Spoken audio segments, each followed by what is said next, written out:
Today, I'm going to talk to you about why you need flood insurance. Flood insurance is an interesting subject, and many of our clients don't think they need it. It's never brought up throughout the transaction, which I find very, very interesting because 25% of flood insurance claims in Florida come from areas that are actually in low-risk zones that likely a lender would not require flood insurance for. If you have a cash deal, then you might not need insurance because there's no lender requirement. However, you should have insurance. And also in Florida, I highly recommend that you always get flood insurance. Basically, the way I think about it is that Florida is a flood zone. But now I'll break it down to what FEMA requires and what lenders require for flood insurance. You may ask, why do I need flood insurance if my lender doesn't require it or FEMA doesn't think I need it? Why would I pay for something that I'm not required to have? Well, the reason is homeowners insurance does not cover any water damage that comes in from the exterior of the property. So anything that comes from a rainstorm, even a hurricane, or anything, flooding. In Florida, we have a very flat topography, and just high range, tropical storms, things like that can cause the water table to rise and create some flooding. If it comes in from the exterior, it is by definition not covered by your homeowner's policy, and you must have flood insurance if you want it to be covered. Now, if you are in a flood zone, then you really should have flood insurance. It might be a little more expensive. However, a lot of people are not in flood zones.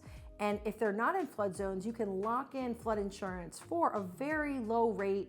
A lot of places it's a couple $100, maybe $500 to $1,000, depending on obviously the size of the property and things like that. If you lock in the rate and FEMA then later changes the maps and includes you as a flood zone, the carriers can only increase you by a certain amount every year. Now, of course, we all know they could also drop you, but it is smart to lock it in at a low rate while you can and just have that coverage, have that peace of mind. I've had clients before have issues with storms where, they came back later and said, oh my God, I thought, you were so right. I should have got flood insurance. Now I have to pay this because my homeowner's policy won't cover it. And I wish I would have listened to you. So, don't be that person who is looking back and saying, I wish have, could have, should have, would have. Once something happens, it's better to get the flood insurance right up front. So what exactly does flood insurance cover? Flood insurance covers foundation, walls, electrical, plumbing, and HVAC. To be clear, it does not cover plumbing leaks that come or initiate from the inside of the house. It only comes from water intrusion that would come from the exterior of the house. So it will cover all of those things. It also will cover your personal belongings, contents in the house. So this coverage is definitely highly important if you're in an area that the water could rise. You could have a hurricane, tropical storm, any kind of water intrusion from the exterior that could or would happen. It's great coverage to have. It's inexpensive. I highly recommend you get it. And I have it for every single property that we own in Florida, whether or not we're in a flood zone. And that peace of mind just helps me to sleep at night. So if you want to sleep at night, get your flood insurance. So flood insurance will be required by your lender if you're considered in what FEMA would classify as a high-risk zone. So all of those types of mortgages that are federally backed mortgages will require flood insurance for high-risk areas. FEMA tends to update their maps approximately every 5 years.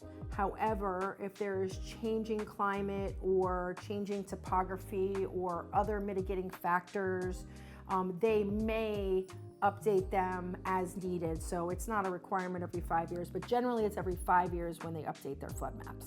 Another thing that you should know about flood insurance is typically your lender will not escrow the flood insurance for you.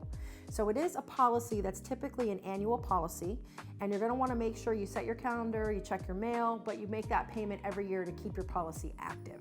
One of the things you should know is that flood insurance does not cover exterior contents such as patio furniture or pool equipment, things that could be damaged if left outside during a storm or just normal wear and tear. So that's one thing just to note, that it doesn't cover anything that's on the exterior. So if you're gonna have a storm, bring it inside. If you're wondering where you can get a policy, there are a bunch of carriers that cover flood insurance in Florida, from Allied to Allstate, Tower Hill, People's Trust. But if you want a full comprehensive list, go to floodsmart.gov, and they should give you a list of all the current carriers in Florida that can provide you with flood insurance. I hope you learned something today that you didn't know about flood insurance, especially in Florida. So if you like this content, please subscribe to our YouTube channel. You can also follow us on Facebook, Instagram, and LinkedIn, and we're gonna keep the good content coming.